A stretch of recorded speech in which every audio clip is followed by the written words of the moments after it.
ప్రియమైన దేవా, ప్రేమగల తండ్రి, కృపగల దేవా, నీకే స్తోత్రములు. ఈ రోజును మాకు అనుగ్రహించినందుకు వందనములు. నీ దయతో నేను ధైర్యముగా ఉండడానికి, అన్ని విషయాలు మంచిగా నేర్చుకోవడానికి, నీ బిడ్డగా ఎదగడానికి సహాయం చేయండి తండ్రి.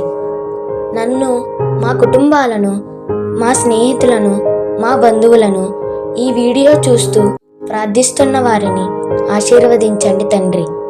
మా ఆలోచనలను, మా పనులన్నిటిలోనూ, మా చదువులలోనూ నడిపించండి తండ్రి.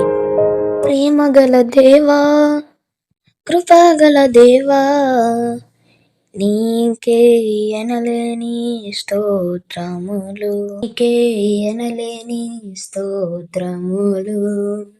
ఆమేన్.